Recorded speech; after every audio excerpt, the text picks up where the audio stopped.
Listo.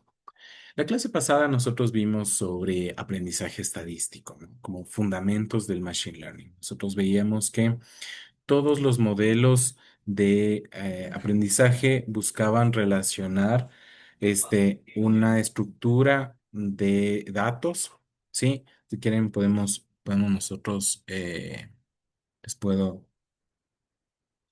déjenme ver si tengo yo acá la, la pizarra. ¿Ya?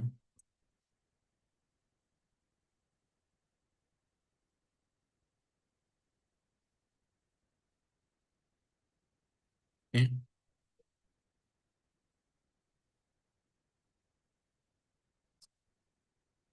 Ok. Listo. Ok. Entonces, yo les había indicado, ¿no? Que en el machine learning, nosotros partíamos nosotros de una base de datos, ¿sí? Y nosotros queríamos aprender la estructura básica de esta base de datos, ¿ok? ¿Cómo se comportan los datos dentro de esa base? ¿Qué tienen en común? ¿Sí? ¿Cuál es la estructura fundamental interna de esta base de datos? ¿Sí? Eso es lo que nosotros queremos aprender. Y ahora, a Em, sí, ahora yo tengo estos datos, ¿no es cierto? Ahora yo quiero encontrar cuál es la relación dentro de estos datos. Entonces yo le llamo a esto, a los datos como X y a la relación que tienen estos datos nosotros tenemos perdón, como una f de X, ¿ya? Como una f de X, ¿sí?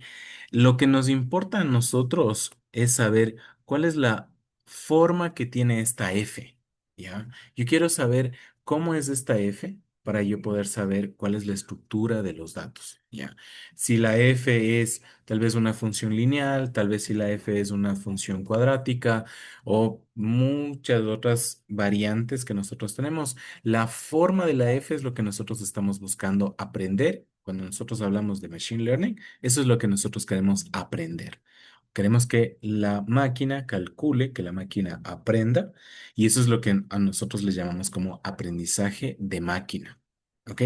Y esto es para todos, esto es, digamos, es un concepto general que aplica a todos los modelos, sea aprendizaje estadístico, sea aprendizaje neuronal, sean redes neuronales, sean super vector machine, sean clasificación, sea regresión. Todo esto se reduce a una sola cosa que es yo saber cuál es la estructura de los datos. Ya, inclusive, aunque yo no tenía, ¿se acuerdan cuando nosotros hablábamos del aprendizaje supervisado y no supervisado? Yo podía tener etiquetas predefinidas o valores predefinidos para una Y. Cuando nosotros hablamos de un aprendizaje supervisado, nosotros tenemos, perdón, nosotros tenemos, ¿va? Nosotros tenemos esto, ¿no?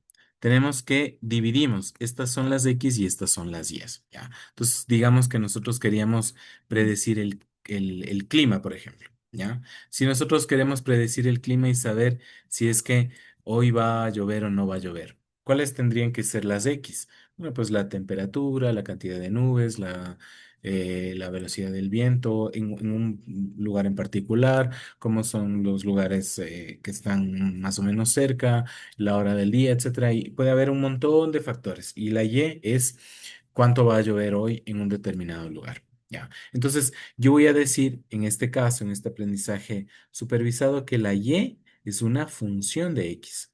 ¿Ya? X siendo un vector y Y pudiendo ser un solo valor o pudiendo ser un vector, un conjunto de valores. ¿Ya? Entonces, eso es lo que yo tengo en este escenario, en el escenario del aprendizaje supervisado. ¿Ya? Ahora, cuando yo tengo un aprendizaje no supervisado, yo solamente tengo las X. A todo esto yo le llamo X. Pero de todas maneras, yo debo saber cuál es la forma que describe la X, cuál es la fórmula de la función, cuál es la forma. la fórmula de esta función que va a relacionar estas X. ¿Ya? Entonces, puede ser que nosotros usemos algoritmos como KNN, por ejemplo, en el que yo voy a hacer clusterización. Yo voy a hacer que encuentre yo los grupos a partir de similitudes entre los datos, en los que yo pueda decir, bueno, estos datos se organizan de esta manera, estos otros datos se organizan de esta otra manera, y yo pueda encontrar descripciones, ¿sí? De estos grupos, de estos clusters, ¿ya? En otro tipo de algoritmos, por ejemplo, acá veíamos a Super Vector Machine, por ejemplo. Ahí yo en cambio tenía ya las fórmulas en las que yo podía tener las fronteras entre un grupo y el otro grupo, ¿ya? Para que para que lo podamos ver nosotros de esta manera. Entonces, supongamos que nosotros tenemos aquí son en un plano, ¿sí? Yo voy a tener distintos valores aquí, ¿ok? Que se representan como puntos en un plano, ¿ya? Y yo voy a ver que van a haber unos puntos de otro color, ¿ya? Yo voy a ver unos grupos que están por aquí, ¿ya? Entonces, por ejemplo, cuando yo hablo de Super Vector Machine, lo que yo estoy buscando es encontrar esta frontera, la frontera que me permite a mí dividir un vector por aquí, otro vector por acá, y pueda dividir o discriminar entre los puntos azules y los puntos negros, ¿sí? De manera que yo encuentre la descripción de la frontera, la descripción de esta región del espacio donde se encuentran estos puntos, ¿de acuerdo? Eso es, por ponerles el ejemplo del Super Vector Machine, ¿ya? ¿Qué tal que yo, en cambio, quiera hacer un esquema muy similar, yo lo voy a tener de este otro lado, ¿sí? En el que yo tengo los puntos algo semejantes, ¿cierto? Así, ¿ya? Pero ya no tengo colores, son todos del mismo color, ¿ya? Entonces yo podría encontrar que aquí hay un grupo, acá hay otro grupo, acá hay otro grupo, acá hay otro grupo, ¿sí? Por distintas técnicas, distintas particularidades, yo puedo ver cómo se están organizando estos grupos, cómo se van, digamos, son semejanzas que yo voy a ir calculando en las que yo voy a formar ya los grupos, y los grupos salen espontáneamente a partir de los datos, ¿sí? Entonces, esa es digamos, la semejanza es que yo siempre voy a tener que encontrar la fórmula que va a relacionar a los puntos dentro de la base de datos, a los registros dentro de la base de datos, no más que a veces tengo la Y yo le llamo aprendizaje supervisado, y las veces que no tengo la Y, yo le llamo aprendizaje no supervisado. ¿De acuerdo? Hasta aquí tenemos ok, si nos acordamos, al menos de lo que vimos nosotros en la sesión anterior. ¿De acuerdo?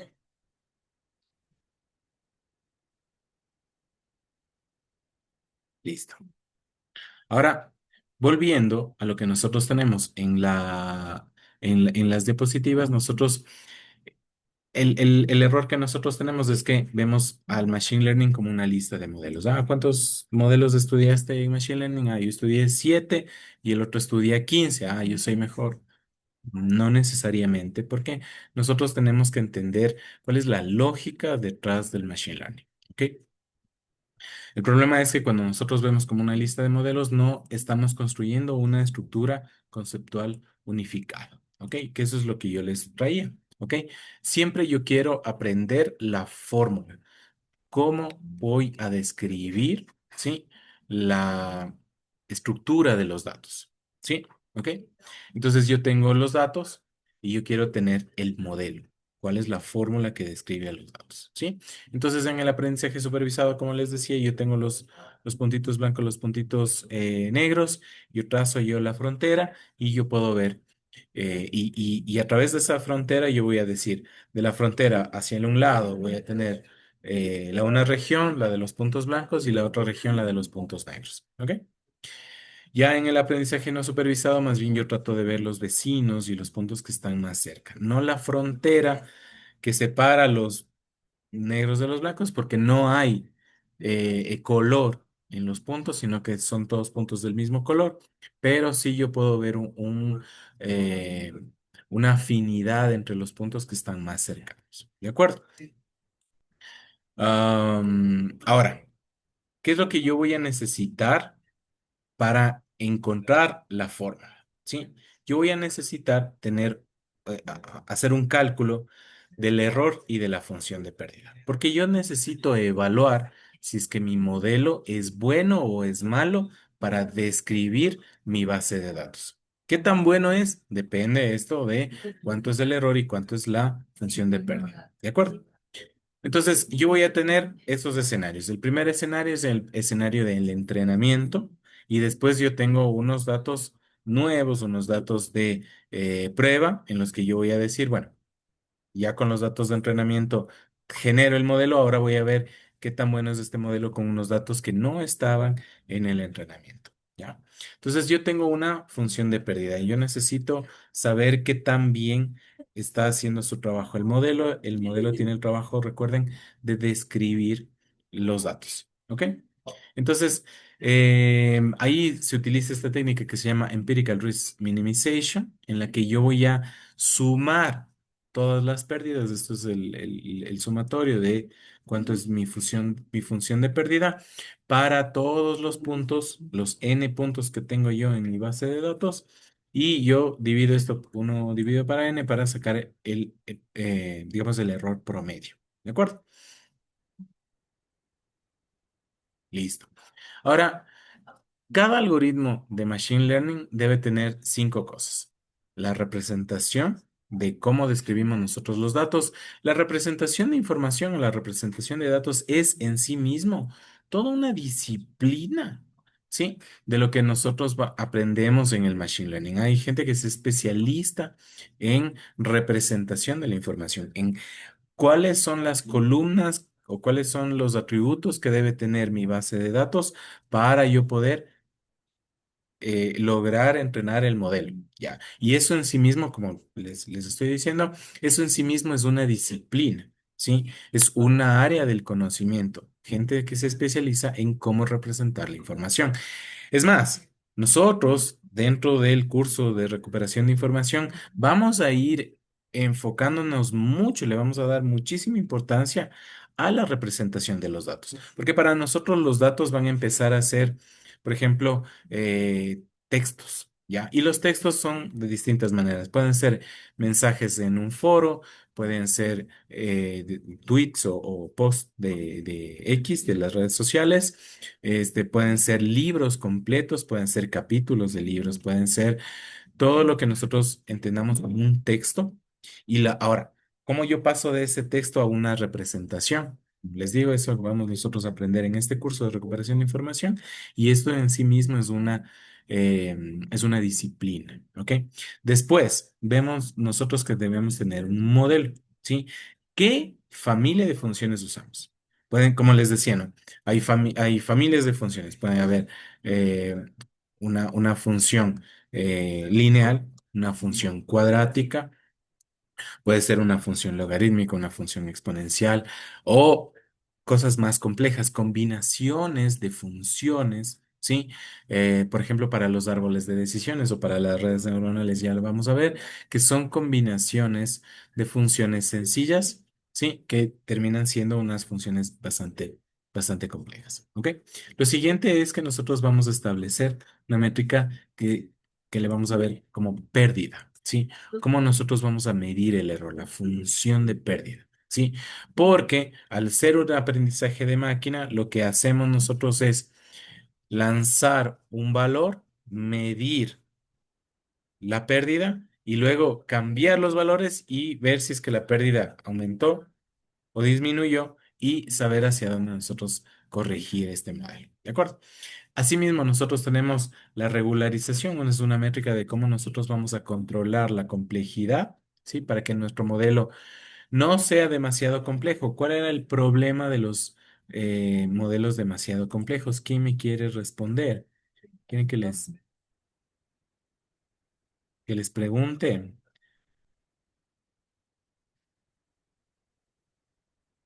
Vamos a preguntarle a Alexis Chacón.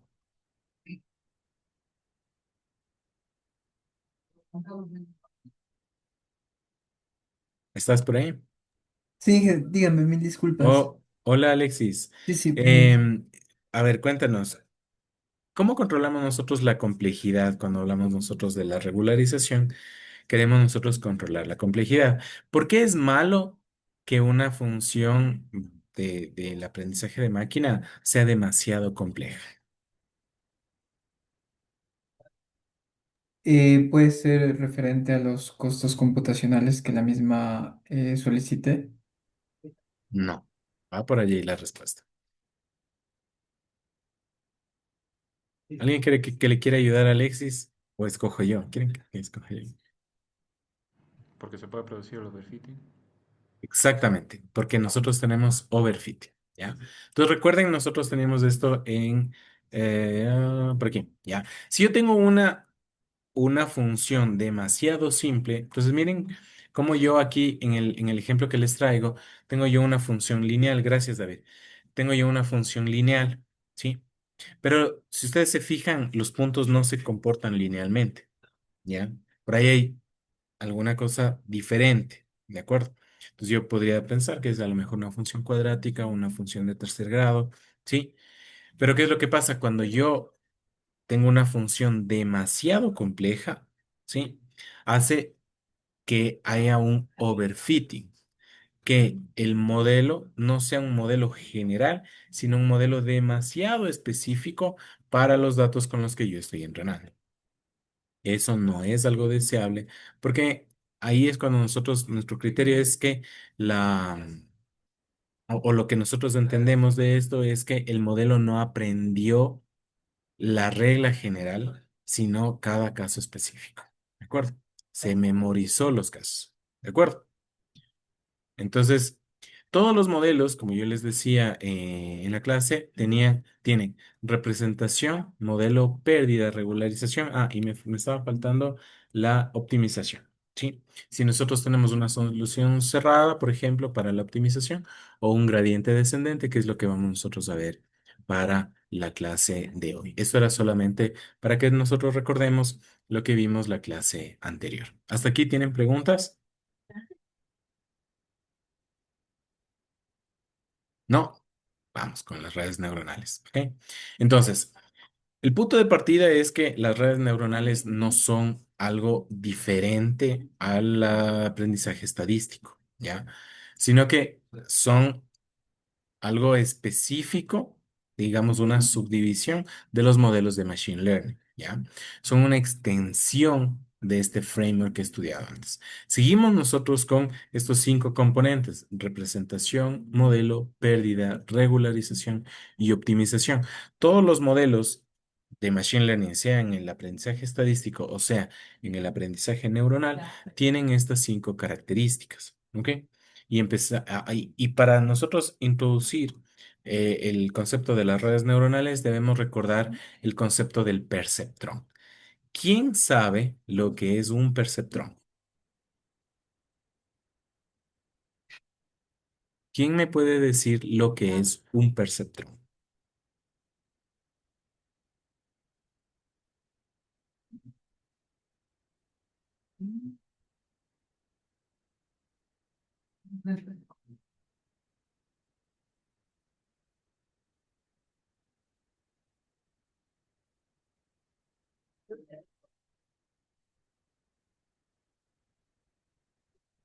No, Profe, no se acuerdan. me parece Luis, que el perceptrón en las redes neuronales se refiere a cada neurona individual que exactamente. cuentan.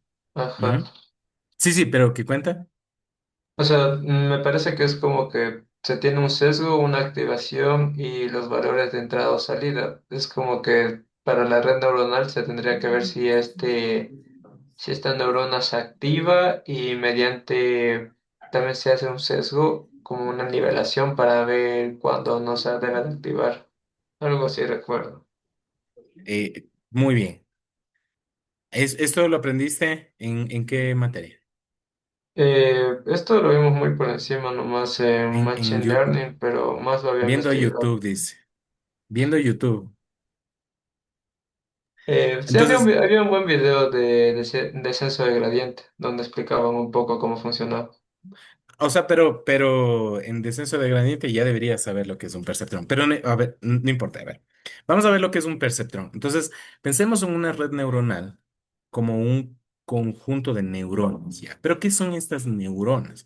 ¿Serán esto, es un, qué son estas neuronas, cierto? Pues lo que nosotros entendemos a las neuronas es como una función, ¿ya? La neurona es una cuestión teórica, ¿ya? En la que yo voy a tener una f de x. En este caso, ¿sí? Yo cuando hablo de x y de y, no estoy hablando de que es un aprendizaje supervisado o no supervisado, ¿sí? Sino que yo le pongo como la entrada y la salida, la x la entrada y la Y, la salida. ¿Ok? Entonces, ¿qué es lo que yo voy a tener? Yo voy a tener una función que es una función muy simple, muy básica, muy sencilla, ¿sí? Que yo voy a aplicar esa función a mi entrada X para yo obtener una salida Y. ¿Ok? Entonces, pensemos en que, por ejemplo, esa función f de x, ¿sí? Sea igual a una función de igualdad, ¿sí? Y es igual a x, ¿de acuerdo? Entonces, ¿cuál sería la tabla de verdad de este perceptrón? Si entra aquí un uno, sale aquí un uno. Si entra aquí un cero, sale aquí un cero. ¿De acuerdo? Sí, hasta ahí estamos ok.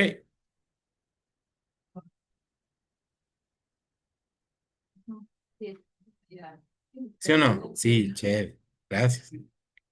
Listo. Entonces, ¿qué es lo que vamos a hacer? Pensemos en otro perceptrón, ¿sí? Diferente, en la que va a hacer una función diferente, ¿no es cierto? Entonces, ¿qué pasa si es que yo dijera que y es igual a menos x? ¿Ya? Y es igual a menos x. ¿Ya?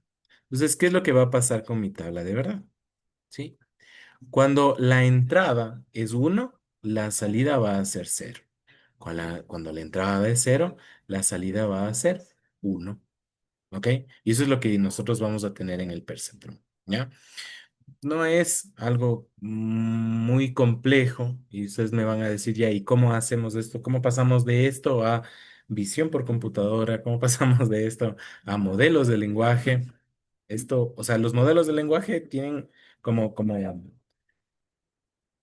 unidad básica los perceptrones que funcionan de esta manera, ¿de acuerdo? Entonces, nosotros tenemos una función así, ¿ya? Ahora, ¿cuál es la ventaja? Que yo voy a tener múltiples perceptrones, ¿sí? Y va a entrar un conjunto de entradas, pensemos aquí que tengamos una capa de 6 perceptrones aquí en la que entra 1 0 0 0 1 1. ¿Ya? ¿Qué va a salir? Cero,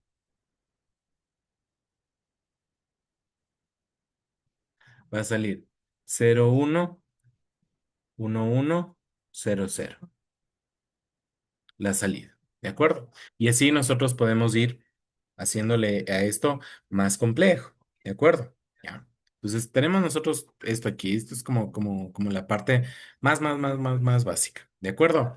Ahora, ¿qué tal que la función no sea ni la función de igualdad ni la función cambio de signo, sino que nosotros tengamos otros tipos de funciones? ¿Ya? Nosotros tenemos, y ya les voy a indicar, ya les voy a compartir. ¿Sí? Otras formas de las funciones, ¿ya? Entonces tenemos esto ya. Entonces el perceptrón es una unidad, es una neurona, ¿ya? Y el conjunto de neuronas o el conjunto de perceptrones va a formar mi red neuronal, ¿de acuerdo? Listo. Entonces, la forma básica que va a tener, digamos, el perceptrón básico va a ser este de aquí. ¿Se acuerdan que nosotros teníamos como función lineal esta wx más b en la clase pasada? Sí, pues esto nosotros podríamos aplicarle. ¿De acuerdo? Entonces yo voy a tener unos pesos asociados a esta función, ¿sí? Y un sesgo, un B, ¿ya? Yo no suelo utilizar la palabra sesgo porque tiene una connotación en el español, tiene una connotación negativa, ¿ya? Pero el sesgo es el corte en x igual a cero. ¿Se acuerdan? Las funciones cuadráticas en álgebra básica, nosotros tenemos esto de aquí. ¿De acuerdo? Entonces, la definición es esta. El perceptrón es un clasificador lineal que toma una combinación de entradas y decide a qué clase pertenece un ejemplo. ¿De acuerdo? Esta clase va a ser uno o cero, ¿sí? Por eso es este signo, si es positivo o negativo, uno o cero, ¿sí? Y nosotros vamos a tener que ya la entrada va a ser afectada por este peso, este W, ¿de acuerdo? Y le vamos a sumar un valor. Y ahora, del resultado que me da, yo le voy a tomar el signo y voy a pasarle eso a la siguiente capa de neuronas, ¿de acuerdo? ¿Ok?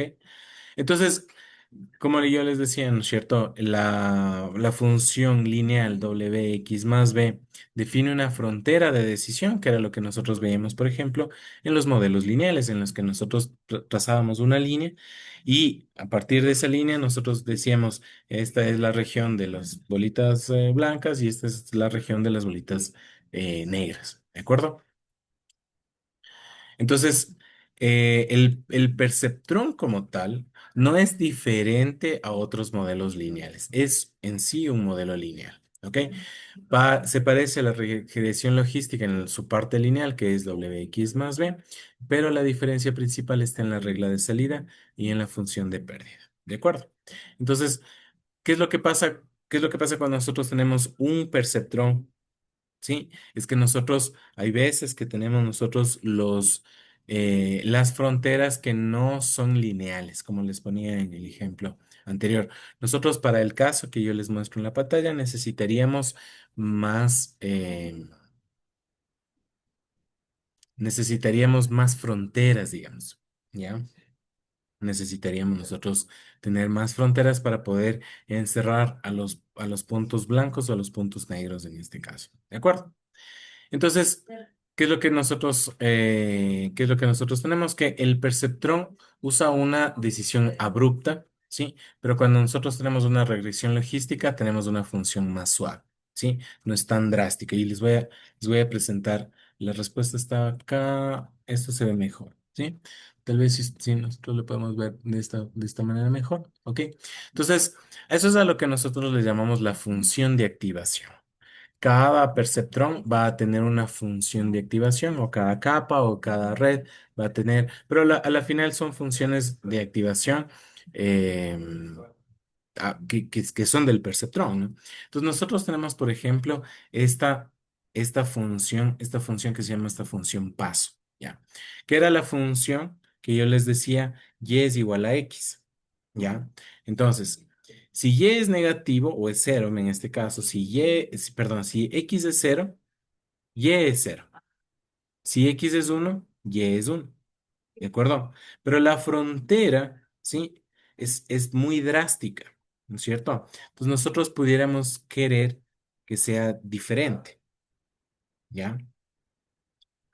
Por ejemplo, nosotros podríamos tener, que es una de las que más se utiliza, la función sigmoide, ¿sí? Para una función de activación en la que yo tengo esto de aquí, ¿ya? La transferencia entre los valores 0 y 1 para la y, hay una región en la que los valores no son solamente ceros y unos, sino valores entre 0 y 1, ¿ya? Cuando la función, ¿sí? Cuando la X está entre cero y uno, está cerca de el origen en el eje de coordenadas, también va a ser diferente. Ya cuando alcanza valores altos de X, bueno, pues el valor de Y es uno. Cuando tiene valores lejanos, negativos en la X, el valor de Y es cero en este caso, ¿ya? Pero sí nosotros tenemos esta suavidad, ¿Ya? Esta suavidad hace que nosotros podamos tener fronteras también más suaves, ¿sí? Para evitar nosotros también estos errores que se pueden dar por la aproximación muy abrupta. ¿De acuerdo? Pues volvemos nosotros a esta parte, ¿no es cierto? Entonces, de nuevo, el percepción tiene una decisión abrupta porque tiene esta función signo, pero nosotros podremos tener esta función más bien sigma, ¿sí? Que reemplaza a la decisión por una función suave, ¿ok? En este caso, lo que pasa es que la salida ahora es una probabilidad, ¿sí? Entonces nosotros ganamos dos cosas. Podemos nosotros decir ya no que la salida es cero o es uno, sino cuál es la probabilidad de que sea cero o uno. Eso a mí me permite que la función de pérdida sea una función diferenciable. ¿Sí se acuerdan cuáles eran las funciones diferenciables y las funciones no diferenciables? ¿O las funciones continuas y las funciones discontinuas? Por eso era que yo les decía que necesitábamos cálculo para esto, o álgebra, ¿ok? Entonces, ¿para qué nosotros podemos hacer, para qué nosotros queremos que la pérdida sea diferenciable? Para nosotros poderle derivar y encontrar el valor, ¿sí?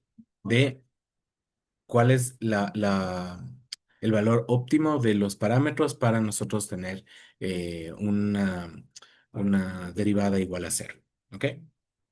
Entonces, cuando nosotros hablamos de la neurona artificial o del perceptrón, nosotros vamos a calcular esta combinación lineal, esta parte de aquí, y vamos a aplicarle una función de activación, ¿ya? Y estas funciones de activación pueden tener estas formas que vimos en esta diapositiva. Ahora, ¿qué es lo que va a pasar? Que yo también puedo tener esta neurona no con una entrada, sino con múltiples entradas. Nosotros lo podemos definir así y nosotros vamos a tener esta salida, ¿de acuerdo? Y como funciones de activación comunes, nosotros podemos tener todas estas, ¿no es cierto? ¿Sí?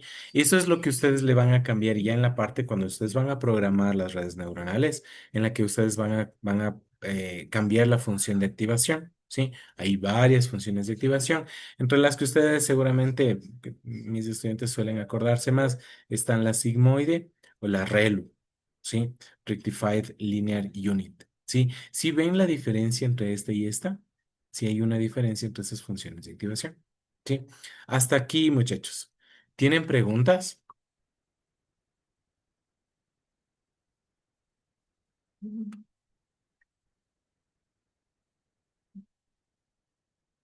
Si no, seguimos, ¿verdad? ¿Ok? Entonces, ¿qué es lo que pasa?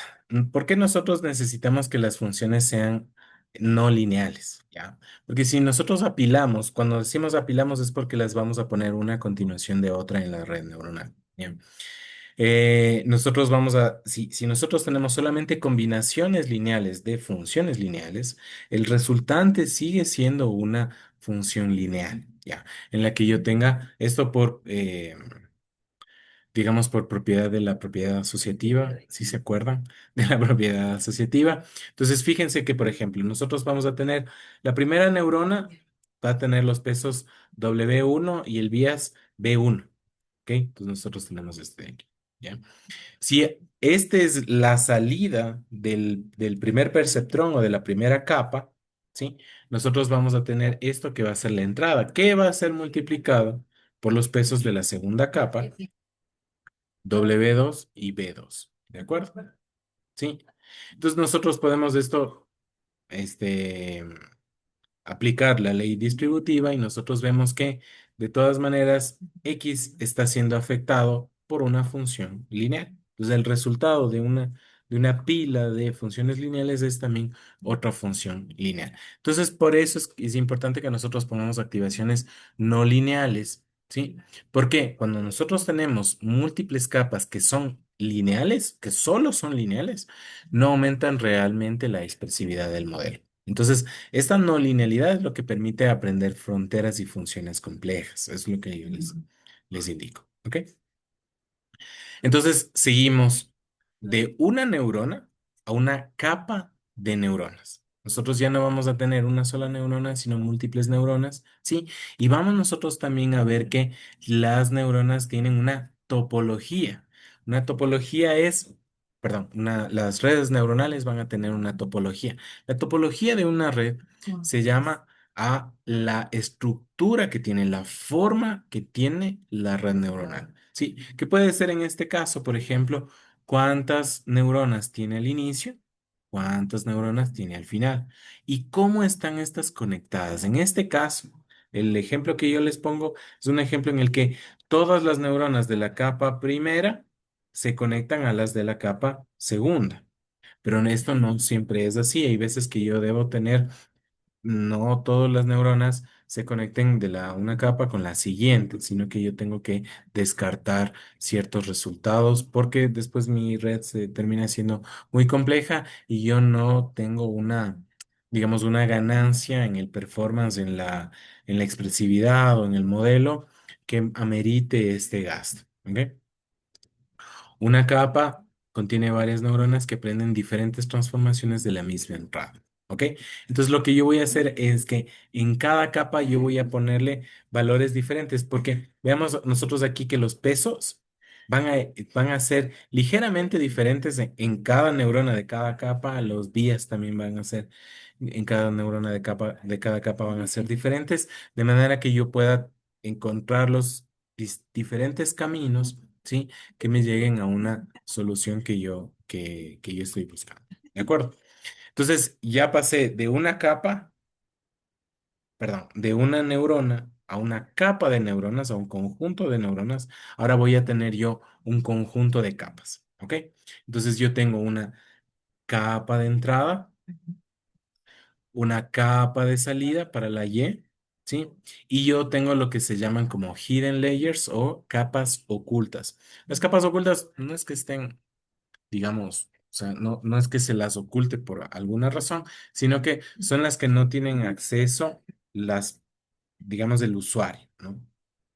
Por eso se llaman ocultas. Son ocultas porque la capa de la X, la capa de la entrada y la capa de la Y, la capa de la salida, sí, es así. Yo voy a ingresar los datos por la capa de entrada, voy a recibir los datos por la capa de salida y todo lo demás, yo no sé. Ahora, yo sí puedo definir y lo hago y lo tenemos nosotros que hacer, es definir cuántas capas, cuántas hidden layers van nosotros a tener, cuántas neuronas va a tener cada una de estas capas, cuáles son las funciones de activación para cada una de las capas, ¿sí? Y la conectividad que van a tener entre estas capas. A todo este conjunto nosotros le vamos a llamar, como les decía hace un rato, la topología de la red neuronal. ¿De acuerdo? Hasta aquí. ¿Preguntas?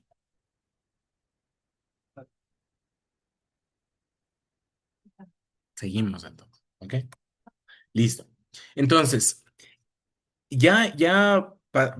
dejando el grafo este de la red neuronal, a pasar a lo que efectivamente vamos nosotros a hacer de manera matemática, al final lo que nosotros hacemos es una composición de funciones. La F3 de F2 de F1. ¿Se acuerdan de la composición de funciones en cálculo? Pues eso es lo que nosotros hacemos con las redes neuronales. Nosotros hacemos un programa en el cual nosotros vamos a tener una entrada aquí, ¿sí? Y vamos aplicándole distintas funciones, vamos a ir componiendo las funciones hasta nosotros tener una salida. Cada capa va a transformar la representación anterior, va a producir una representación nueva potencialmente más útil para la tarea final, que es lo que nosotros vamos a hacer. En nuestro caso, las tareas son, por ejemplo, representación de la información, cálculo de similitudes, ¿sí? Hallazgos, ¿sí? Resultados de la búsqueda. ¿Ok? Cuando nosotros hablamos de unas capas tempranas, son las primeras capas más cercanas a la capa de entrada. Vamos a tener a buscar patrones más simples y las capas más profundas, los patrones más abstractos. ¿De acuerdo? Dentro del framework general, que tenemos nosotros las cinco partes, representación, modelo, pérdida, regularización y optimización, las redes neuronales en la representación vamos a tener nosotros variables de entrada, pero también nosotros vamos a utilizar los llamados embeddings. Los embeddings son representaciones, ¿sí? Representación de la información de texto ¿sí? Que se va a transformar en un vector de números. Esos son los embeddings, ¿sí? Nosotros vamos a transformar una palabra en un vector, ¿ya? Y después nosotros vamos a hacer operaciones con esos vectores que son las redes neuronales, ¿ok? También nosotros hablamos de el modelo. Ahora, cuando nosotros hablamos de tipos de redes neuronales, clases de redes neuronales, nosotros estamos hablando de cuáles son las topologías de las redes neuronales o cuál es el comportamiento o cuál es la finalidad, ¿sí? Entonces nosotros para redes neuronales, por ejemplo, podemos hablar de, por ejemplo, las redes convolucionales, ¿sí? En las que nosotros aplicamos un lazo de realimentación. La salida de una capa es la entrada de una capa anterior, ¿sí? Esto se hace esta convolución y se utiliza bastante para visión por computador, ¿ya? Ahora, cuando nosotros hablamos en cambio de la pérdida, ¿sí? Para las redes neuronales, podemos seguir hablando del error, ¿sí? Como en este caso del error cuadrático medio, pero también nosotros podemos hablar de una pérdida expresada como cross entropy, ¿ya? Ahora, para yo poderles explicar sobre la entropía, ¿sí? Necesito yo no sé si es que ustedes conocen el concepto, si es que ustedes, la entropía es un concepto que viene de la física, ¿sí? Es un concepto que proviene de la física, de la termodinámica, ¿sí? Pero nosotros le aplicamos como el concepto que está dentro de la teoría de la información, ¿ok? Hay una ciencia, una ciencia que se llama como la teoría de la información. Teoría de la información. ¿Ya? No le voy a poner TI porque para nosotros TI significa otra cosa, ¿ya? La teoría de la información, ¿ya? Entonces, ¿qué es lo que pasa? No sé si a ustedes les ha pasado alguna vez que alguien les dice, ah, te tengo que contar algo. Listo, te cuenta algo, pero tú ya sabías. Te cuento que va a haber feriado el 30 de abril y junto con el 1 de mayo. Ah, yo ya sabía. Entonces, ¿qué es lo que pasa? Yo voy a tener aquí un transmisor, voy a tener yo un receptor y voy a tener aquí un mensaje, ¿ya? Y para cada mensaje, yo voy a calcular la entropía del mensaje, ¿ya? Pero la entropía está entendida, ¿sí? Como la cantidad de información que contiene el mensaje, ¿ya? ¿Cuánta información contiene el mensaje? ¿Ya? Y la información que contiene el mensaje no depende solamente del mensaje en sí, sino de si el receptor ya sabía o no. Porque yo puedo decirle, es una información valiosa, es una información que puede servir de algo, pero si la otra persona ya la sabía, no tiene entropía esa información, ¿ya? La entropía del mensaje, vamos nosotros a tener que calcular, ¿ya? Ahora, cuando nosotros hablamos de entropía, estamos nosotros hablando de qué tan aleatorio, qué tan ruidoso es este mensaje. ¿Por qué? El mensaje que contiene la mayor cantidad de entropía, que tiene el 100% de entropía, es un mensaje completamente ruidoso. El ruido contiene 100% de entropía. Yo no sé entender el mensaje. Ahora, un mensaje, imaginen ustedes un mensaje recibir que tenga todos unos, uno, uno, uno, uno, uno, uno, uno. Eso tiene cero entropía. Es perfectamente predecible, ¿ya? Entonces, hay un punto óptimo de cantidad de entropía entre el mensaje ruidoso y el mensaje absolutamente predecible, ¿ya? Entonces, ¿qué es lo que nosotros hablamos cuando hablamos de las redes neuronales? Sí, y un concepto, nosotros hicimos un proyecto de investigación el año pasado, de hecho, sí, en la que yo voy a tener la entropía cruzada entre dos redes neuronales. Entonces, por ejemplo, yo tengo aquí una red, ¿ok? Y tengo yo una salida y aquí yo tengo otra red con, para los mismos datos, ¿no es cierto? Los mismos datos van a entrar para una red, por la otra la red. Y yo voy a evaluar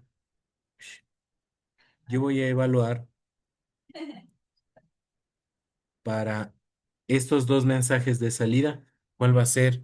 ¿En qué tanto se parecen? ¿O qué tanto están diferentes? ¿Sí? Y a eso nosotros le vamos a ir llamando a la cross entropy, como entropía cruzada. ¿De acuerdo?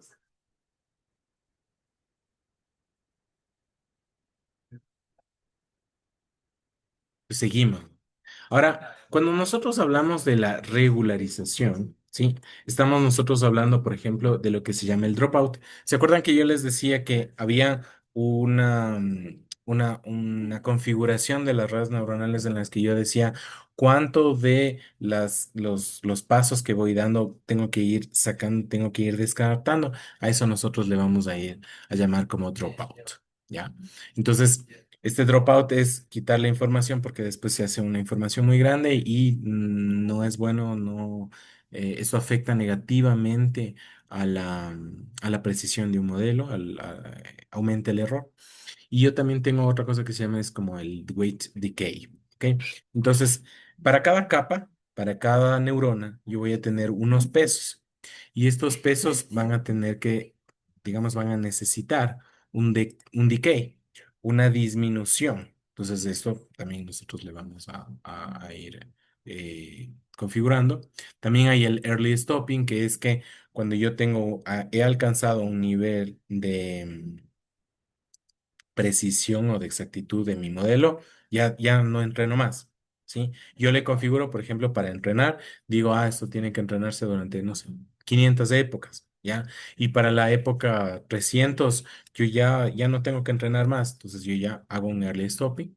Después, yo puedo tener una optimización por gradiente descendiente, ¿sí? O por una función que se denomina como Adam. Ya estas cuestiones más específicas nosotros las podemos revisar posteriormente también para la programación ya con las redes neuronales. No sé si ustedes tienen experiencia con, con PyTorch, ¿sí? Eh, o con TensorFlow tal vez para redes neuronales, ¿ya? Entonces, el principio sigue siendo entrenar de la red neuronal, sigue siendo el principio minimizar una función de pérdida, ¿ya? Entonces, yo tengo esta función de pérdida. Tengo lo mismo que yo tenía. Tengo esta función, ¿sí? Y la afecta, ¿sí? Pero ya no tengo solamente la entrada, ¿sí? ¿Se acuerdan cómo nosotros veíamos acá en las diapositivas anteriores cuando hablábamos nosotros de esto de acá? Entonces, fíjense la diferencia entre esta fórmula de aquí en que la función tiene como parámetro de entrada solamente a las X, aquí tiene a las X y a mi conjunto de todos los pesos y de todos los sesgos de la red, que es mi conjunto teta, ¿ok? Entonces, tenemos nosotros, eh, es lo mismo, pero la diferencia es que ahora hay muchos más parámetros, ¿sí? Esto puede crecer exponencialmente en la cantidad de parámetros que nosotros vamos a considerar. Y era lo que nosotros conversábamos también en la clase pasada, ¿no? Cuando salen estos nuevos modelos de lenguaje, me hablan de los billones de parámetros. Esos son los parámetros que nosotros estamos haciendo. Son los pesos que están aquí, aquí en la red. Aquí. Estos son, ¿ya? Recuerden que para cada capa o que para cada neurona hay un conjunto de pesos. Ya, esos son los pesos, ¿ya? Esos son los parámetros, ¿ya? Entonces, yo voy a tener modelos como el GPT que tiene 70 billones de parámetros. Bueno, son redes neuronales que tienen tantas capas y que cada una de las capas tiene una cantidad de neuronas y que cada neurona tiene una cantidad de pesos. ¿De acuerdo? ¿Ya? Ahora, cuando nosotros hablamos de la optimización de estos parámetros, ¿sí? Nosotros vamos a requerir una técnica o una teoría que se denomina como gradiente descendente, ¿ya? Entonces, ¿qué es lo que nosotros hacemos? ¿Sí? Nosotros tenemos aquí una función de pérdida. Entonces, yo voy a tener, la función de pérdida es, ¿cuánto vale la pérdida? Dependiendo de un parámetro que yo estoy modificando. Entonces, a cada iteración de mi entrenamiento, yo le voy a dar un valor. En principio, el parámetro va a tener un valor aleatorio, ¿ya? Pero luego la red neuronal debe aprender a partir de ese valor del parámetro. Entonces lo que va a hacer es que el parámetro va a valer un valor y luego va a valer otro valor. ¿Y qué descubrimos? Que la pérdida bajó. En este primer paso la pérdida bajó. Ah, bueno, eso significa que estamos por buen camino, ¿ya? Entonces le hago aumentar, porque fíjense que el parámetro está yendo hacia la derecha. Entonces está aumentando. De aquí para acá aumentó, bajó la pérdida. Muy bien, la red neuronal dice, bueno, entonces vamos a seguir en esa dirección. Siguiente paso, volvió a bajar. Ah, estamos por buena dirección. Vamos a otro paso, volvió a bajar. Estamos muy bien. Para el siguiente paso, ya es demasiado, ya la pérdida más bien subió. Entonces encontramos lo que se denomina como un mínimo local. ¿Ya? Pues nosotros calculamos la dirección en que la pérdida disminuye y ajustamos los parámetros iterativamente en esa dirección. Por eso yo tenía que saber cuál era la derivada de la función. ¿De acuerdo? Para saber dónde estaba, hacia dónde tengo yo que ir. Ahora, el gradiente descendente, en este caso, nosotros tenemos una limitación. Nosotros somos seres tridimensionales. Aún así, nosotros utilizamos herramientas bidimensionales cuando ustedes tienen una hoja de papel, cuando hacen una pantalla, cuando hacemos una proyección. Igual es bidimensional. Ahora, yo puedo tener esto es una foto, esto es una imagen, pero si fuera esto un render, yo podría variarle en las tres dimensiones, ¿no es cierto? Ya. Pero hasta allí, ¿ya? Pero yo tengo billones de parámetros, ¿ya? Entonces yo no soy capaz de entender este plano que está aquí dibujado, ¿ya? Este plano que tiene estos colores azules y rojos, ¿sí? Yo no soy capaz de entender si esto tuviera 70 billones de dimensiones. No, no me cabe a mí en mi mente. ¿Ya? Yo puedo ver esto y puedo hacer una representación, pero hasta allí. ¿De acuerdo? Entonces, eso es lo que yo voy a ir haciendo. Los valores que tenemos nosotros aquí sería la pérdida en el color, representa cuánto vale la pérdida y nosotros vamos a tener un parámetro que va a ir en el eje X y en el eje Z, y ya que en el eje Y está la pérdida, ¿ya? Entonces, yo voy a ir moviendo el parámetro X y el parámetro Z de manera que yo pueda encontrar un mínimo local, esperando que sea el mínimo global, ¿ya? Porque yo tendría que probar absolutamente todas las combinaciones para encontrar todos los valores, y eso generalmente es computacionalmente innecesario de hacer esto.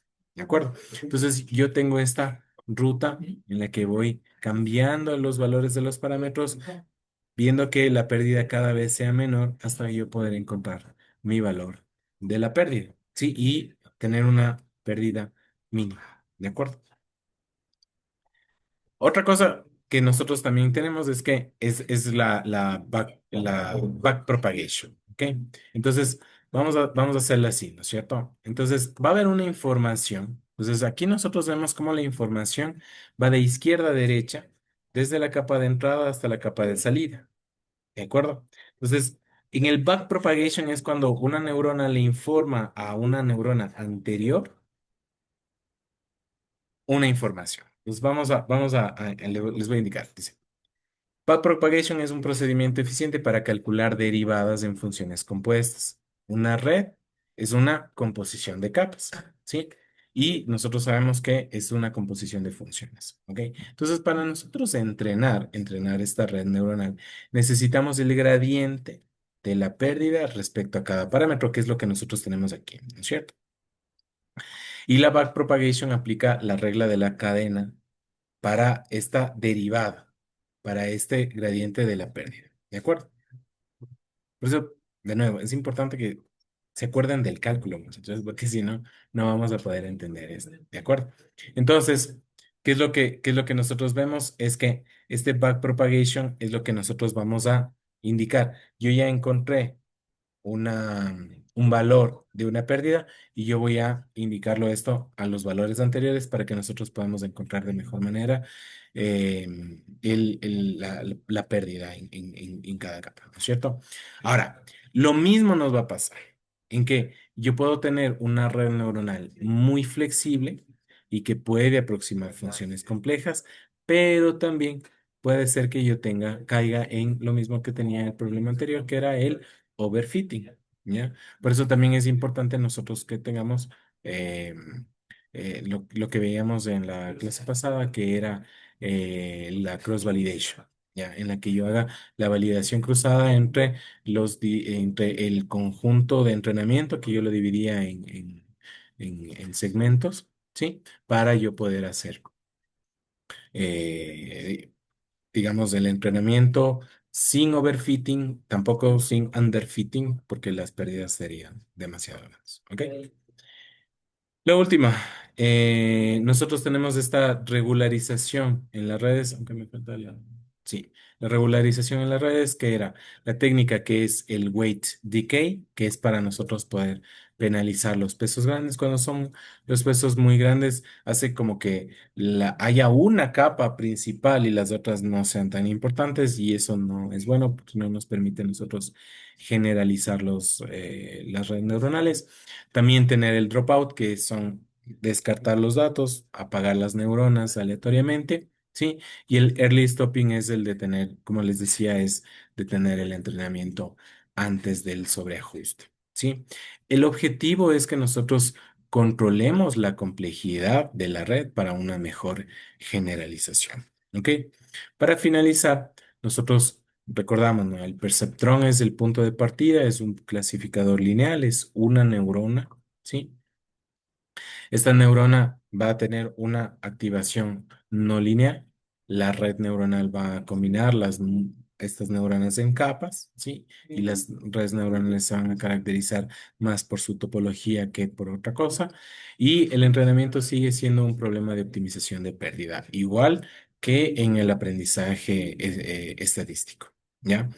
Y las redes neuronales no rompen el pre-framework anterior, sino que lo amplían. ¿Ok? Entonces, eso era lo que yo quería que revisáramos nosotros de redes neuronales, para poder nosotros empezar la materia de recuperación de información.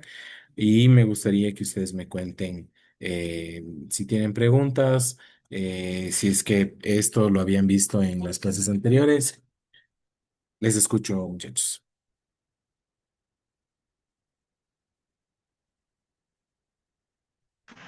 Sí lo vimos, pero también lo vimos muy por encima. O sea, y rápido, algunas partes. Pero Pero ¿qué es lo que vieron por encima? Estos conceptos, porque ahorita lo estamos viendo por encima, no hemos hecho nosotros una práctica de programación de aprendizaje estadístico o de redes neuronales. No sé si eso esté dentro del alcance de esta clase, pero lo estamos viendo por encima. ¿Es de esta forma lo que tú dices? Sí, y también como, o sea, por ejemplo, el tema de percepción, redes neuronales y demás, era como de una sola clase y no ¿Qué ven el recuerdo resto bien. de las clases? Nos daba otros ejercicios y formas de manejar los O datos. sea, pero ya la parte de la programación de las redes neuronales, entonces. Mm, en IA, o sea, sí lo vimos, pero fue a nivel de proyectos, entonces como que era también un poquito de aprendizaje autónomo. Ok, ok, ok. ¿Supervisado o no supervisado fue ese principio? Ok,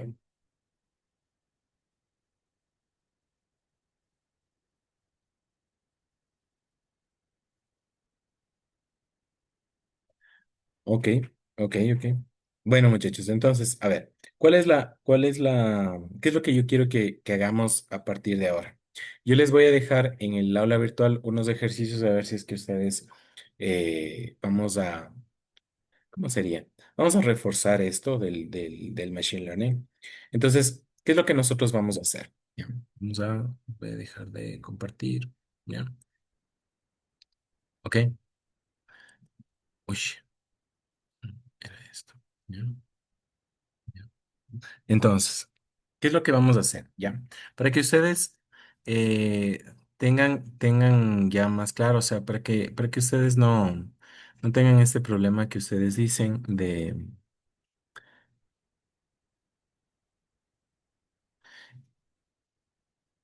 que no recuerdan o que lo vieron por encima a esta parte de el machine learning, es importante, ¿sí?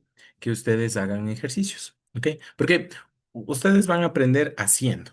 Eso es lo básico, ¿no? O sea, ahorita aprendieron como decir la teoría también por encima o unos conceptos muy generales y ahora podrían ustedes, a partir de este framework, ver para cada uno de los tipos de modelo, tanto de aprendizaje estadístico como de redes neuronales, cómo evaluar, ¿ya? Entonces, voy a darles unos ejemplos, ¿no es cierto? Entonces, nosotros vamos a tener ¿ok? Entonces, nosotros vamos a tener el machine learning, ¿ok? Entonces, el machine learning nosotros lo vamos a dividir, ¿no es cierto? En aprendizaje estadístico y aprendizaje neuronal, ¿ok? Ya. Tenemos nosotros estadístico y tenemos nosotros neuronal. También, dentro del estadístico, nosotros vamos a tener supervisado y no supervisado. Y dentro del supervisado, vamos a tener, y del no supervisado, uy, algunas algunas técnicas, algunos modelos de Machine Learning. Entonces yo les podría indicar al menos algunos, ¿no? Entonces dentro del supervisado nosotros podríamos tener Support Vector Machine, ¿sí? Nosotros podríamos tener árboles de decisión, Decision Tree, ¿sí? ¿Qué más? ¿Quién me dice otra? A ver,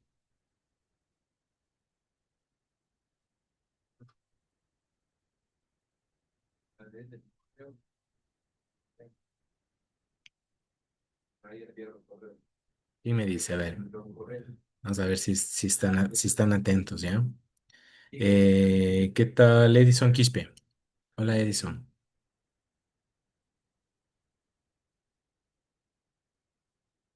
¿nos puedes ayudar?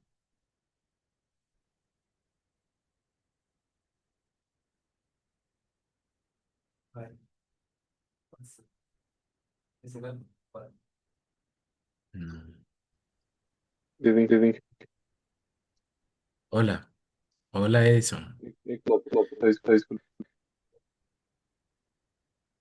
puede ser la versión lineal, ¿ya? Ya, por ejemplo, eso como supervisado o como no supervisado. Como supervisado, Como supervisado, muy bien. Esa es una cosa que me faltaba. La otra división, sí, sí, sí, que me faltaba aquí. No era esta, sino acá. Supervisado puede ser regresión y clasificación. Ya, regresión y clasificación. ¿Ok? Ya, tengo yo regresión y clasificación. Y ahora sí, dentro de la regresión, yo voy a tener la regresión lineal. Support Vector Machine. ¿Qué más? Que de hecho el Support Vector Machine se llama Support Vector Classifier. Perdón, estoy yo en el lado equivocado. ¿Ya? Entonces yo tengo aquí en la regresión, tengo yo la regresión lineal y el Support Vector Regresor, la regresión por vectores de soporte. Y yo tengo acá, por ejemplo, el Support Vector Classifier. ¿De acuerdo? Sí, eso es la clasificación. Tengo también el Decision Tree para clasificación. ¿Qué más? ¿Qué más? ¿Quién más me lanza ahí otro modelo? Vamos con el no supervisado. ¿Sí? Tengo yo aquí, por ejemplo, clustering. Tengo yo también, ¿cómo se llama? Market Basket Análisis. ¿Ya? Entonces aquí yo tengo, por ejemplo, el algoritmo a priori. En clustering tengo yo KNN. Aquí también tengo yo en no supervisado podría yo tener PCA. UMAP, ¿sí? Tengo ahí algunas cosas, muchachos, ¿ya? Entonces, por eso es que es importante no fijarnos, no detenernos nosotros solamente en los modelos, ¿ya? O aprender una serie de modelos, sino la regla general. Si no, nosotros nos estamos desviando del tema, ¿no es cierto? Entonces, nosotros podemos tener todo este montón de cosas, ¿no? ¿Ya? Pero ahora, ¿qué es lo que vamos nosotros a hacer? Es que algo ustedes tienen que ser capaces de decir, ya, esto aprendí bien y esto sé bien, ¿de acuerdo? Y que esto sea como una necesidad suya, ¿de acuerdo? Ya. Entonces, ¿qué es lo que nosotros vamos a hacer? Y este es el deber que yo les voy a mandar desde hoy para la próxima semana, ¿de acuerdo? ¿Ya? Entonces, ¿qué es lo que nosotros vamos a hacer? ¿Ok? Recuerden que nosotros partimos siempre de una base de datos, ¿ya? Entonces, nosotros vamos a tener una base de datos que tiene etiquetas, ¿de acuerdo? La que tenía etiquetas servía para qué? Para supervisado o para no supervisado. Supervisado. Para supervisado. Entonces, nosotros le vamos a aplicar a esta base de datos una serie de modelos para saber cuál es el mejor de todos. ¿De acuerdo? Entonces nosotros podríamos aplicarle, por ejemplo, Support Vector Classifier y Decision Tree. ¿De acuerdo? ¿Ya? Y aquí yo debería tener cuál es el error. ¿De acuerdo? ¿Cuál es el error para cada uno de estos modelos? ¿De acuerdo? Para poder yo decidir cuál es el mejor modelo para esta base de datos, dados los parámetros que yo tengo. ¿De acuerdo? Sí, hasta ahí estamos ok. ¿Ya? Esto para clasificación. Vamos ahora para la regresión. Tengo yo X, tengo yo Y, ¿sí? ¿Ya? Tengo la X, tengo la y ahora yo voy a hacer regresión. Lo mismo. Tengo yo supervector regreso, tengo yo regresión lineal. Aquí podría, en la clasificación también podría estar la regresión logística, ¿ya? Aquí sería la regresión lineal y lo mismo, aquí yo voy a tener un valor para el error, ¿ya? Para la misma base de datos, yo le voy a aplicar diferentes modelos, ¿ya? Con eso yo me aseguro de que al menos yo, primero, entiendo de qué se trata el machine learning y lo sé usar, ¿ya? Con eso, lo que yo necesito para mi materia, y estamos ok. Y también lo que necesitan ustedes para postularse a una oferta de trabajo que diga necesita conocimiento previo en aprendizaje de máquina e inteligencia artificial. Y ahí ustedes ya pueden decir sí, con confianza, esto es lo que yo he sabido hacer. ¿De acuerdo? Listo. Entonces, hasta aquí van a ser ustedes, ¿ya? Ah, y me faltaba la otra del aprendizaje no supervisado, ¿ya? Nosotros vamos a tener una base de datos sin etiquetas porque es no supervisado y ahí ustedes van a hacer, por ejemplo, KNN, ¿sí? PSA, ¿ya? ¿Ok? Y ahí ustedes van a ver qué pueden ustedes aprender de estos datos, ¿sí? Hasta ahí estamos, ¿ok? ¿Sí me entienden, muchachos? Sí, esto es lo que yo quiero que hagan para que, verán, es, para mí es un obstáculo en cuando yo les quiero enseñar a ustedes, para mí es un obstáculo cuando ustedes dicen, es que no sé Machine Learning, es que no me enseñaron, es que no aprendí. Y eso es muy maluco y, de nuevo, eso es un obstáculo, no me deja a mí enseñarles a ustedes recuperación de información. ¿De acuerdo? Como yo les digo, o sea, y yo les hago notar, son cosas que ahora ya saben por qué aprendieron cálculo en primer semestre, para poder entender las redes neuronales. Ya saben por qué vieron álgebra lineal en segundo o en tercer semestre. Ah, pues para las redes neuronales. Ya, todo está convergiendo en este punto en el cual nosotros ya empezamos a ver estas aplicaciones ya en nuestro quehacer como ingenieros de computación. ¿Sí? De todos estos conocimientos previos que nosotros vamos adquiriendo, ¿ya? Que cuando nosotros lo vemos pensamos que lo que hay que hacer es pasar la materia, pero ahora ya ustedes saben que esto hay que hacerlo porque es necesario para poder entender todo esto. ¿De acuerdo? Entonces, yo les voy a mandar en el aula virtual una tarea en la que ustedes tienen que hacer esto. Van ustedes a tener que recordar o aprender, para quienes ya se olvidaron definitivamente, ¿sí? Van ustedes a tener que aprender todo el Machine Learning para ustedes estar igualados, nivelados en el Machine Learning. ¿De acuerdo? Para yo poder enseñarles ya desde la próxima semana ya la recuperación de información eh, y ahí empezamos la recuperación de información, ¿de acuerdo? ¿Sí? Y con eso ustedes ya se quitan de la cabeza aquello de que no me enseñaron, no aprendí, no puse atención, hicimos trabajo en grupo y me tocó a mí la parte fácil. No, no, no, no, no. Todo el mundo tiene que hacer y todo el mundo tiene que saber. Verán que para la próxima semana solamente es aprendizaje estadístico. Para la siguiente semana les mando redes neuronales.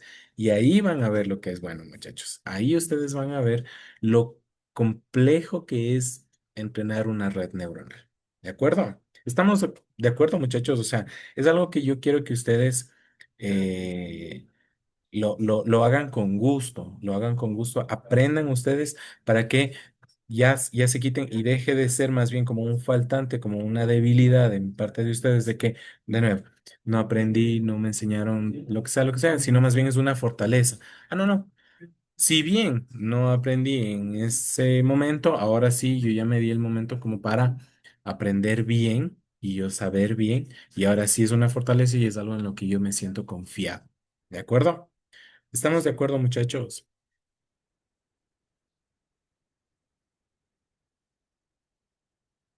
Chévere, chévere, muchachos. Entonces, este, eso era lo que yo les traía a ustedes en esta clase. Eh, Terminar este refuerzo que nosotros teníamos para el aprendizaje de máquina, para el machine learning, y ya mandarles esta tarea para que ustedes más bien sean expertos, sean peritos en las redes neuronales, en el aprendizaje de máquina, y que nosotros podamos a partir de esto ya ir construyendo el conocimiento para la recuperación de información. ¿Sí? Solo voy a hacer esto con esta materia, con el machine learning, ¿ya? Pero sí hay otras cosas que ustedes ya deben saber, que es, por ejemplo, programación en Python.